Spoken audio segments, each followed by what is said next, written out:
They were on their way to a Top 100 meeting, a secret corporate retreat hosted by Jobs at a resort south of Monterey Bay. Apple had just introduced a lineup of lighter and smaller MacBook Air laptop computers, and the company was heading into a busy holiday sale season. With new versions of the iPad and the iPhone also in the works, it was a good time to step away from the daily grind to think about Apple's future strategy. Top 100s were meant for the company's brain trust. Everything about it was supposed to be kept hush-hush, and nobody was allowed to log it into their calendars. Those who made it onto the list were asked to keep the invitations to themselves, so their inclusion didn't spark jealousy. The secrecy added to the allure, reinforcing the sense that the company was working on things too exciting and special to share with just anyone. In reality, the secrecy was a farce. There was no way that the disappearance of 100 executives could go unnoticed, especially when they needed help from their staff to prepare. In their absence, some of the staff would hold a tongue-in-cheek bottom 100 get-together. It was usually low-key, lunch or a few drinks, snacks, and a bit of unwinding.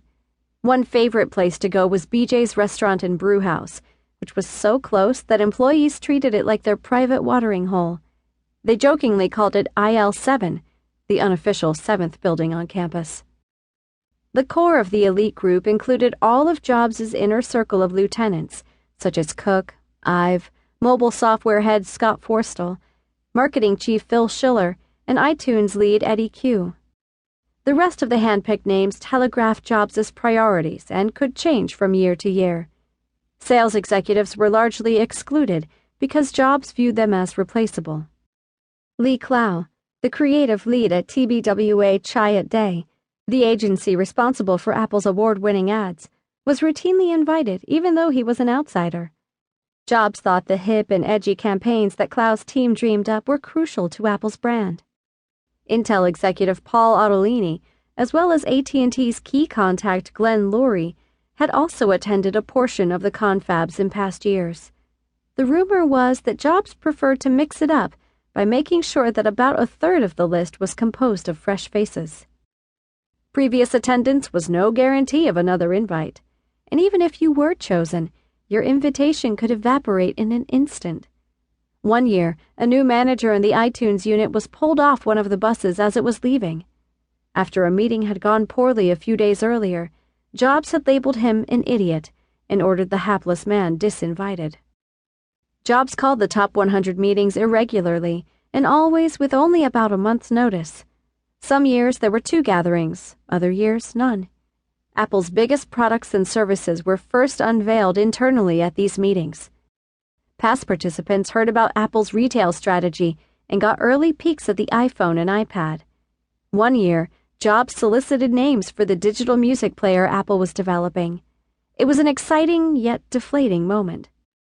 After the audience eagerly suggested names like iPlay and iMusic, Jobs said, "Those are all shit. I'm sticking with what I've got."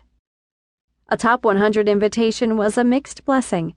To be chosen was unquestionably a privilege, but if you were asked to make a presentation, the pressure was nerve-wracking.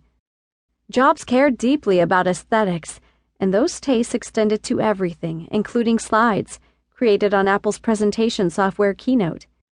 Jobs had strict rules about them: 1 font family per presentation, 3 or 5 bullet points per slide, never 4, and titles 30% above the center line. The file size also could not be more than 8 megabytes, just enough to show up well on a projection screen. Jobs hated big files. Making the task all the more onerous, there was no instruction manual. Some had a knack for intuiting what their boss wanted. Bob Borchers, a product marketing executive for iPhones, had been so skillful that his colleagues used to call him the slide bitch. To get to the retreat, everyone had to take the chartered buses to the Carmel Valley Ranch, a 500-acre resort surrounded by vineyards and lavender plants. It had a golf course, 9 tennis courts, 2 pools, and 2 fitness centers. Not that these amenities mattered.